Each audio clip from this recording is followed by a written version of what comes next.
हाय दोस्तों। आज एक बहुत इम्पोर्टेंट टॉपिक है जेनरिक मेडिसिन के ऊपर। एक ब्रिटेन में जो स्टडी हुई है भारत की जेनरिक मेडिसिन, वो भी कैंसर की मेडिसिन। बहुत ही चौंकाने वाली खबर है, बहुत ही सैड करने वाली खबर है। किस तरह से घटिया दवाइयां और बन रही हैं और किस तरह से लोगों की जिंदगी उजाड़ हो रही है। अगर ये बाहर इस तरह की जेनरिक मेडिसिन भारत से जो जाती हैं उसके बारे में रिपोर्ट है, तो जो भारत में जेनरिक मेडिसिन सप्लाई हो रही है उनकी क्वालिटी तो आप सोच भी नहीं सकते। मैं पहले भी बोलता रहा हूं कि जो भारत में जेनरिक मेडिसिन आती है भारत में बन के, उनकी क्वालिटी तो आप सोच भी नहीं सकते। अगर बाहर वाले कंप्लेन कर रहे हैं, बाहर तो हमेशा अच्छी क्वालिटी की जाती है।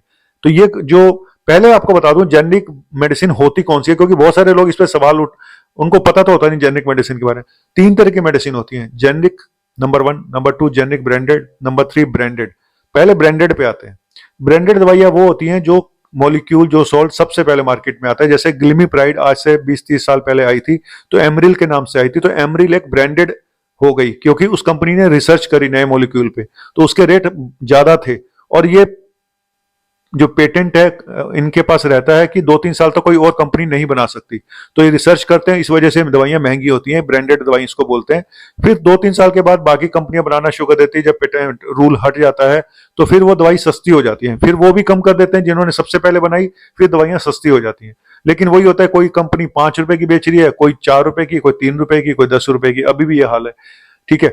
तो ये तो हो गई जेनरिक ब्रांडेड, जिसमें नाम लिखा होता है लेकिन अलग अलग कंपनियों की अलग अलग रेट की। तो ब्रांडेड वो सबसे पहले जिसने बनाई, जेनरिक ब्रांडेड। 90% दवाइयां जेनरिक ब्रांडेड है मार्केट में, है ना। और सबसे आखिर में आ गई जेनरिक। जेनरिक के ऊपर क्या होता है कि जेनरिक के ऊपर कोई नाम नहीं लिखा होता, ज्यादातर के ऊपर नाम नहीं होता, सिर्फ सॉल्ट का नाम होगा। ठीक है।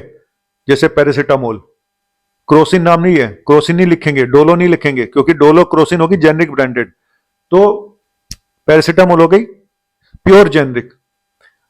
तो ये सरकारी हॉस्पिटलों में मिलती है, सरकारी डिस्पेंसरियों में मिलती है। इनकी क्वालिटी तो बहुत ही खराब होती है, सच बता रहा हूं। अब आते हैं जेनरिक ब्रांडेड जो 90% मेडिसिन है। इसमें क्या प्रॉब्लम है? इसमें सबसे प्रॉब्लम हम जेनरिक ब्रांडेड में कि एक दवाई बहुत सस्ती है, दूसरी दवाई बहुत महंगी है। एक दवाई 1 रुपए की दे रहा है, दूसरी दवाई 8 रुपए की दे रहा है, 7 रुपए की दे रहा है। मैं आपको एक बात बोल दूं, कोई भी दुकानदार या कोई भी कंपनी अपनी जेब से पैसा नहीं देगी। उन्होंने चैरिटी नहीं खोली हुई, अगर आपको लग रहा है तो।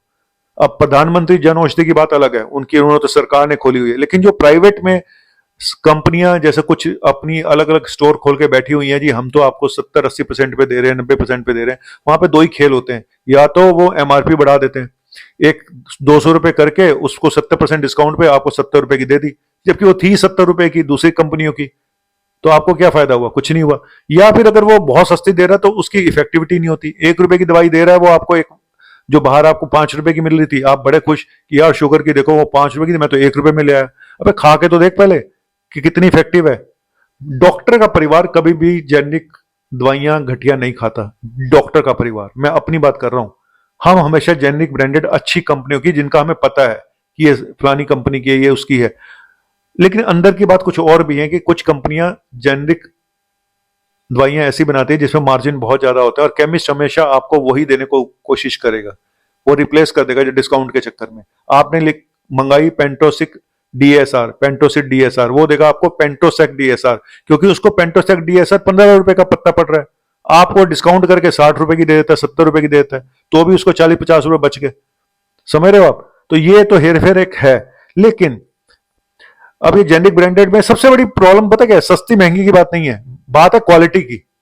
एक जो इंग्रेडिएंट्स आता है, एक्टिव इंग्रेडिएंट्स जो फार्मा में, वो रॉ मटेरियल 100 रुपए किलो भी है, 1000 रुपए किलो भी है। चाइनीज माल 100 रुपए किलो। अब जो 100 रुपए किलो से दवाई बना रहा है उसका इफेक्ट वैसे ही आएगा, जो 1000 रुपए किलो के माल से दवाई बना रहा है उसका इफेक्ट वैसे ही आएगा। आम आदमी को ये सब कुछ नहीं पता है, उसको लगता है ये सब फार्मा का, ये सब डॉक्टरों की कमीशन है, फलाना है, ढिमका है। वो अलग कहानी है, कमीशनें भी होती हैं, वो भी मैं मानता हूं। लेकिन ये सच है कि कोई भी अपनी जेब से नहीं देगा। अगर आप अपनी जेनरिक मेडिसिन खाना चाहते हैं तो भाई एक बार ट्राई करें। शुगर उगर जैसे कर रहे हैं तो चेक करते हैं ना, कि शुगर बढ़ रही है तो भाई वापस उसी दवाई पे आ जाओ जिसपे खा रहे थे। ये ना हो कि आपका, और आप शुगर चेक करोगे 6 महीने बाद, तब तक आपका बेड़ा गर्क हो जाता है। तो मैं खिलाफ नहीं हूं जेनरिक मेडिसिन के। आप जाइए सस्ती दवाइयां लीजिए। जो लोग नहीं अफोर्ड कर सकते उनके लिए तो बहुत बड़ी बात है कि उनको मेडिसिन मिल रही है, यही बहुत बड़ी बात है। तो सरकार अपनी तरफ से तो कर रही है, लेकिन क्वालिटी चेक की बात है, क्वालिटी पे नहीं पता चल पाता, और ना ही उतना क्वालिटी पे रेगुलेशन इनके हो पाते, क्योंकि बीच में करप्शन आ जाता है। बहुत करप्शन है ना। जिन कितने ऑफिसर जो क्वालिटी चेक करने जाते हैं, कितने ईमानदार हैं, कितने करप्ट हैं, पता नहीं। अब मैं बताता हूं जो कहानी मेन, जो ये भारत, ये रिसर्च हुई, ये स्टडी हुई है ब्रिटेन में, UK based bureau of investigative journalism TBIJ ने करी है, कि भारत की करीब करीब जो यहाँ से कैंसर की दवाइयां जा रही है, 18 कंपनियों को उन्होंने ब्लैक लिस्ट करा है, और उन्हें बताया कि 20% दवाइयां ऐसी थी, या तो उसमें इफेक्टिविटी पोटेंसी कम थी या जरूरत से ज्यादा थी, तो दोनों ही ठीक नहीं है। अगर 100% इफेक्ट चाहिए तो एक में 90% 80% आ रहा है, दूसरे में 110, क्योंकि अगर कैंसर के पेशेंट में ज्यादा दवा चली गई तो ऑर्गन डैमेज हो जाएगा, पेशेंट की डेथ भी हो सकती है, अगर कम चली गई तो पेशेंट का रिलैप्स हो जाएगा। दोनों तरफ से मुसीबत है। उस चक्कर में उनको फर्स्ट लाइन मेडिसिन नहीं काम करी, सेकंड लाइन शुरू करनी पड़ती है, जो और खतरनाक होती हैं। तो ये कुल मिला के इन्होंने बताया कि 20% सैंपल ऐसे आए, और 189 सैंपल लिए गए, जिसमें से कि सिस्प्लेटिन, मिथोट्रेक्सेट, साइक्लोफॉस्फामाइड थी, दो डब्ल्यूएचओ की जो एसेंशियल मेडिसिन लिस्ट पे है, और ये ज्यादातर जेनरिक मेडिसिन थी। ठीक है, क्योंकि जब उन्होंने देखा कि हमने मेडिसिन दी और कैंसर की, और पेशेंट को कोई साइड इफेक्ट ही नहीं हुआ, ना उसको नोजिया हुआ, ना वॉमिटिंग हुआ, ना हेयर लॉस हुआ, जो कॉमन साइड इफेक्ट है, तो वहां से उनको डाउट हुआ कि ये दवाइयां काम भी कर रही हैं, नहीं कर रही हैं। इसमें 16 इंडियन फार्मा कंपनियों को ब्लैकलिस्ट किया गया। दो बड़े नाम जो इसमें हैं, जो एक को तो कई बार रिमाइंडर जा चुका है, वो है जी लेबोरेटरी। जी लेबोरेटरी को 46 टाइम 2018 से इन्होंने फ्लैग किया है और नोटिस भेजा, लेकिन आज तक इन्होंने उसका जवाब नहीं दिया, ऐसा ये आर्टिकल बता रहा है, मैं अपने पास से नहीं बता रहा हूं। और दूसरी वीनस रेमेडी है, जिनका साइक्लोफॉस्फामाइड है, उसके ऊपर इन्होंने ये ऐसा बोला है। हालांकि जो वीनस कंपनी के अधिकारी हैं वो कह रहे हैं जी हमने तो सही बनाई थी, वहां पे ठीक से टेम्परेचर मेंटेन नहीं किया इन्होंने, 15 डिग्री से कम पे रखनी थी, तो ये है फलाना डिमका जो भी है। अब एक दूसरे पे आरोप प्रत्यारोप। प्रॉब्लम क्या है, नेशनल ड्रग रेगुलेटर जो है वो सिर्फ, हमारे यहाँ 20,000 से ज्यादा फार्मा कंपनियां हैं, जो नेशनल ड्रग रेगुलेटर है वो सिर्फ 22 मेडिसिन एक साल में टेस्ट करता है, और उसमें भी कीमोथेरेपी को टेस्ट, ज्यादा जेनरिक कीमोथेरेपी को टेस्ट नहीं किया जाता, क्योंकि शायद उतनी फैसिलिटीज नहीं है, ऐसा माना गया है हमारे यहाँ। तो ये बड़ा दुर्भाग्य है कि कैंसर का पेशेंट की गलत दवाइयों से, खराब दवाइयों से, पुअर क्वालिटी की दवाइयों से मारा जाता है।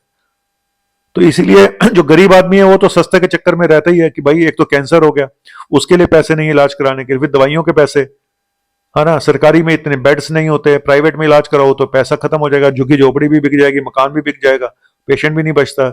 तो खराब हालात हैं।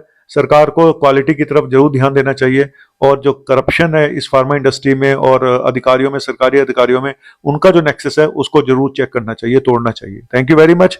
मुझे आपको गाली देनी है, आप दे लीजिएगा, मेरे पास तो फार्मास्यूटिकल कंपनी के अगेंस्ट, मैंने इसमें से बता रहा हूं ना कि एक फार्मास्यूटिकल कंपनी का नाम मैं कई बार ले चुका हूं, ठीक है, अपने वीडियोस में डायरेक्ट नाम नहीं लेता हूं मैं, इनडायरेक्ट में नाम बताता हूं, और उन्हीं कंपनी का मेरे पास एक बार नोटिस भी आ चुका है कि आपने हमारे अगेंस्ट ऐसा बोला। मैंने कहा भाई तेरे अगेंस्ट नहीं बोला, तेरी, मैंने तो नाम ही नहीं लिया, तब जाके वो चुप हुए। और उस मेडिसिन को खा के उस पेशेंट का थायराइड इतना बढ़ गया था, और थायराइड की मेडिसिन कभी भी जेनरिक मत ले लेना, मैं आपको बता रहा हूं, सिर्फ 4 ब्रांड है, फिर बता रहा हूं, थायरोक्स, थायरोनोम, एल्ट्रोक्सिन और एक आधा कोई और है, खत्म।